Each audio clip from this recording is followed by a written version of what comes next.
Assalamualaikum warahmatullahi wabarakatuh. Apa khabar semua? InsyaAllah kita akan bersiaran kembali setelah lama kita orang kata macam rehat gitu kan. Setelah dah lama tak bersiaran, selamanya ucapkan selamat Aidilfitri kepada semua netizen yang sentiasa memberikan sokongan dan memberikan peluang untuk mengikuti bicara kita di dua page. Sama ada di page Wan Alwi The Talent Wizard ataupun di page Nadi Duit. InsyaAllah kita akan jumpa lagi. Apa khabar semua? Sentiasa didoakan sentiasa dalam keadaan yang sentiasa ceria kan, walaupun kita sekarang di setengah-setengah tempat telah masuk pada PKP, ada PKPD kan yang terhad, ada PKP dan kemungkinan akan berlakunya total lockdown dalam PKP seperti mana yang diwawalkan dan ramai yang minta begitu supaya kita nak turunkan dalam kes-kes COVID yang semakin meningkat hampir kepada 5,000 dalam sehari kan. Ia juga akan memenatkan kepada frontliners yang sentiasa berkorban untuk membantu pesakit-pesakit ataupun individu yang terkena COVID ini supaya mereka tidak berada dalam kategori yang kelima yang terpaksa masuk ICU, terpaksa ditidurkan. Jadi kita sebagai usahawan sentiasalah mendoakan kepada Allah SWT untuk kita sentiasa bersedia dan juga sentiasa menjaga kesihatan diri, keluarga dan masyarakat sekeliling untuk kita terus berada dalam kesihatan dan doakan semoga mudahan gerak kerja kita diberkati Allah SWT. Okey, kita sambung kembali apa yang kita dah belajar sebelum ini, apa kita dah bicara kan. Sebelum ini kita ada bicara tentang kenapa kita ramai orang takut berniaga kan. Kita juga ada bicara tentang definisi, tentang konsep perniagaan dan keusahawanan secara orang kata macam academician begitu. Dan juga kita juga berbicara tentang apakah perkara yang akan berlaku apabila seorang itu masuk dalam dunia keusahawan, berinteraksi dengan apa kan. Bagi seorang usahawan dia akan berinteraksi dengan kepercayaan orang pada bisnes dia, pada dirinya sendiri. Dia akan berinteraksi dengan sumber bantuan, daripada siapa dapat bantuan, persekitaran dia dan juga MASKED lah, mentor, mission dia, attitude dia, sikap dia, skill, kemahiran dia, knowledge, ilmu-ilmu yang perlu ada dalam bidang keusahawanan, experience, pengalaman dan juga destination, arah tuju matlamat yang nak dicapai. Dan seterusnya kalau kita juga kita berbicara juga tentang komponen penting usahawan ni, dia yang MASKED itu, dan juga dimasukkan dengan passionate. Sebab apa? Dalam bidang keusahawanan ini akhirnya dia akan melihat juga pada passion kita untuk kita kekal dalam bisnes atau tidak. Kerana passion inilah akan memberikan satu dorongan, keberanian kepada kita untuk kita meneruskan dalam bidang keusahawanan kalau misalkan kita mari berbagai cabaran. Sebagai contoh kan, kalau berlakunya lockdown ataupun PKP penuh, apa yang akan berlaku nanti kan? Banyak aktiviti ekonomi akan terhalang kan. Orang yang ada permis akan memikirkan bagaimana nak bayar permis kan. Itu kalau satu permis, kalau ada 5 permis, kalau ada 10 permis kan, kalau satu permis dia bayar 1,500, kalau 5 permis berapa dia kena bayar kan. Kalau 10 permis berapa dia kena bayar. Ini juga memberi kesan kepada dunia pendidikan, tazika, taska, transit, juga individu yang kecil, individu yang berada dalam dunia bisnes kecil kan. Peniaga jalanan, adakah dibenarkan untuk mereka berniaga atau macam mana kan. Biasanya kalau total lockdown ni, yang akan dibuka ialah bidang-bidang yang memberikan keperluan asasi kepada masyarakat saja kan. Yang lain semua dah tutup. Yang ni akan memberikan satu cabaran kepada usahawan kecil, usahawan SME, bagaimana mereka nak kata apa, survive dalam situasi yang begini kan. Juga dia akan melibatkan dengan pekerja. Bila buat kerja, dia akan melibatkan dengan ekonomi, dan dia banyak komponen-komponen dalam bidang keusahawanan yang akan terlibat, yang menyebabkan kita akan kena banyak berfikir kan. Mungkin kita dah ada pengalaman PKP 1.0 kan. Pada waktu tu memang antara cabaran-cabaran yang memang kata banyak membuka minda kita lah kan, bagaimana kita nak menghadapinya. Dan PKP kalau 3.0 yang akan ditutup siapa ni pun akan lebih banyak lagi cabaran. Sebab apa? Kalau dulu mungkin ada bantuan kerajaan, adakah total lockdown nanti akan ada bantuan kerajaan untuk merangsang ekonomi dan juga memastikan rakyat boleh hidup lah. Ini cabaran yang sangat mencabar bagi kita sebagai bidang keusahawanan. Okey, kalau kita pergi kepada topik yang seterusnya adalah Apakah tugas sebagai usahawan ni sebenarnya kan? Biasanya sebagai tugas usahawan ni tentulah kita nak membangunkan bisnes kita, nak jadikan bisnes kita tu survive, bisnes kita boleh bernafas kan. Biasanya semua benda kita akan buat dari peringkat awal kan. Peringkat awal kita masuk dalam keusahawanan ni, biasanya kita akan buat semua. Kitalah yang akan sapu sampah, kitalah yang akan ambil order, kitalah yang akan telefon customer, sale marketing kita buat, kitalah yang akan menguruskan office, semua kita. Tetapi apabila kita dah mula berkembang, dah stable sedikit, dah mula nak pergi ke bisnes level yang kedua, untuk kita nak stablekan, dah mula nak berkembang kan. Pada waktu itu, tugas kita sebagai usahawan adalah yang pertamanya mencari orang lain yang mampu uruskan bisnes. Sama ada pekerja kita ataupun partner kita. Tapi maknanya kalau partner pun dia kena ada dia fokus bidang apa. Kita fokus aktiviti apa. Kalau pekerja pun jangan serahkan bulat-bulat pada pekerja, kita juga kena pantau. Kita juga kena ada ilmu dan kemahiran dalam bidang pekerja kita. Asas pun tak apa. Supaya tak nampak kita ni total serah. Sebab kalau total serah nanti akan jadi benda lain pula nanti kan. Okey, seterusnya adalah mendorong staf, partner dan orang lain hasilkan idea dan gerak kerja. Apabila kita masuk dalam dunia keusahawanan ni, biasanya tak dapat tidak dia akan ada gerak kerja yang baru yang sesuai dengan situasi semasa kehendak semasa. Mungkin ada idea-idea baru, mungkin kadang kita terlepas pandang.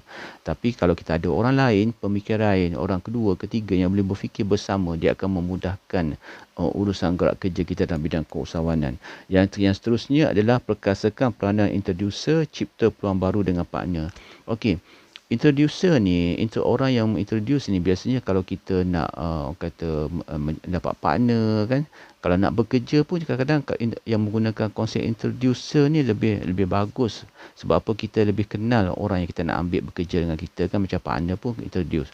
Kalau macam juga kalau setengah syarikat, kalau kita nak ambil consignment ke, kita nak ambil produknya dulu, bayar kemudian, ambil servis sampai kemudian, biasanya dia akan juga konsep introducer, nak melihat keyakinan orang itu pada kita, sebab kita ni boleh percaya atau tidak. Sebab dunia keusahawan ni ada dunia yang jujur dan ada dunia yang tidak jujur. So yang tu yang kita kena hati-hatilah. Dan seterusnya adalah bina ekonomi persahabatan. Okey. Dalam keusahawanan ni sebenarnya persaingan tu dilihat sebagai persaingan positif lah, bukan mandram-mandram sihir-sihir itu, bukan menjatuhkan orang, memburukkan, bukan. Persaingan tu maksudnya persaingan yang positif. Kita membina persahabatan, ekonomi persahabatan, mana kita sentiasa berkolaborasi lah. Dalam dunia keusahawanan ni sekarang ni, dunia yang begitu pantai dan cepat, tak boleh buat kerja seorang, kita sentiasa perlu kolaborasi dengan usahawan-usahawan yang lain. Dan seterusnya adalah usah buat sendiri segala kerja. Dan kita kena buat bersama-sama, ada pekerja dan juga ada gerak kerja yang begitu bagus. Okey. Yang seterusnya adalah bina SOP dan turunkan kuasa. Okey. Apabila kita dah semakin membesar, maka kita memerlukan banyak SOP yang perlu dibina, dan juga kita kena turunkan sikit kuasa membuat keputusan, kuasa gerak kerja kepada orang bawah kita lah. Sebab apa, usahawan ni dia punya perangai, dia akan memantau semua gerak kerja orang bawah, memberikan sedikit kuasa pada mereka untuk mereka buat keputusan, untuk mereka merancang, untuk mereka melaksanakan gerak kerja dengan di bawah satu SOP dan juga satu vision yang sama, supaya jika kita nak uruskan semua, nanti penat kita. Usahawan ni dia sentiasa mencari benda-benda baru. Kita usahawan ni dia kadang-kadang dia kena duduk atas sebagai memantau, sebab dia nak tengok dengan mata helang tu, nak tengok situasi bisnes tu macam mana, apa halangan dia, nak menganalisa setiap data-data yang berlaku, data pelanggan, data pemasaran, data jualan, data perangai pekerja kan. Kadang kita tengok supaya kita boleh tahu kedudukan situasi yang kita nak menghadapi. Kalau kita duduk dalam aja, kita tidak melihat keluar, menjadi masalah pada usahawan nanti adalah kita akan terkejut dengan hentakan yang tiba-tiba datang mengganggu bisnes kita, sebab kita tidak memantau daripada luar juga. Itu pun cabaran bagi usahawan. Itu yang dia katakan sebahagian. Okey, sebahagiannya lagi adalah dalam dunia usahawan ni kita kena tanya di manakah pasaran, di manakah pasaran yang sesuai dengan produk kita, di manakah pasaran yang sesuai dengan servis yang kita ada. Mana kita sentiasa mencari pasaran baru dan juga mengekalkan pasaran yang setia ada. Kalau nak mencari pasaran baru aja kita akan penat. Nak mencari customer baru saja kita akan penat, dan juga kos-kosnya terlalu mahal. Kadang-kadang kita juga kena mengekalkan customer yang kita ada, kena berbaik dengan customer yang kita ada supaya mereka memahami aspirasi yang kita nak laksanakan produk kita, servis kita, supaya nanti mereka akan bersama dengan kita dalam kita nak menyampai matlamat perniagaan kita. Itu pun kena dipikirkan juga. Dan seterusnya adalah bina teknologi memantau dan sistem. Akhirnya sekali, dalam dunia perniagaan masa kini, digitalization ataupun pendigitalan itu perlu juga diambil kira, sebab itulah salah satu perkara yang akan memajukan bisnes kan. Kalau kita tidak mengharapkan pada manusia semata sekarang, kita juga kena pergi pada sistem dan juga teknologi lah. Okey, dan seterusnya adalah usahawan utamakan idea dan idea. Memang dalam usahawan kan sentiasa perubahan-perubahan berlaku. Memang sekarang kan zaman COVID-19 ni perubahan banyak sangat yang berlaku kan. Kadang-kadang benda yang tak sangka-sangka kan. Kadang-kadang kita rasa wah, baru nak selesai satu masalah, timbul masalah yang lain pula. Jadi banyak perlukan idea-idea baru, idea-idea yang mungkin kita tak perasan, mungkin pekerja kita yang perasan. Dan seterusnya memberi kesempatan buat tim buat di MPS. Maknanya kita juga kalau ada tim, kita juga kena lead tim untuk buat decision making dan juga menyelesaikan masalah lah, problem solving kan. Amalkan delay judgement. Dalam dunia kesawan ni kadang-kadang kita berhadapan dengan pekerja generasi baru, generasi Z. Kadang perangai mereka, attitude mereka, sikap mereka kadang tidak sama dengan apa dalam minda kita, tidak sama dengan apa dalam vision kita, tidak sama dengan apa mission kita, tidak sama dengan apa yang kita hendaki. Kadang kita kena delay judgement apa yang berlaku. Mungkin kita kena memahami juga bahawa generasi-generasi ni sentiasa berubah pemikiran mereka kan. Generasi akan datang berubah sebab apa? Pendidikan mereka, situasi keluarga mereka kan, persekitaran mereka menyebabkan mereka melihat dunia pekerjaan sangat berbeza dah. Kalau dulu kita mudah dapat pekerja yang setia, sekarang ni tidak. Kita suka untuk dapatkan pekerja yang skill, yang sanggup stay lama dengan kita, sebab generasi sekarang ni generasi yang melihat kewangan, banyak benda-benda mereka nak beli, sedangkan kita pula dalam syarikat yang kecil tak mampu nak beri gaji yang begitu besar kan, kita juga ada halangan. So kita kena adjust lah macam mana kita nak buat supaya mereka boleh stay lama dengan tempat kita. Adakah mereka memerlukan macam dulu ataupun mereka memerlukan sesuatu benda yang baru. Itu pun usahawan ni dia kena fikirkan banyak perkara kan. Dia tak boleh orang kata duduk dalam operasi semata-mata, banyak benda yang dia kena belajar dan juga kena tengok lah. Dan seterusnya adalah tugas usahawan juga adalah mendorong diri sendiri, mendorong orang lain, seperti mana delay judgement, buat penangguhan penilaian, pisahkan menilai dan membuat keputusan. Kadang-kadang dalam kita buat keputusan ni kita tak tengok perangai orang. Kadang-kadang ada staff perangai dia mungkin tak menarik hati, tapi mungkin gerak kerja dia bagus kan. Kadang kita punya benda-benda beginilah. Kita tak boleh lagi menggunakan emosi untuk menilai staff. Kerana ini banyak pada task oriented lah.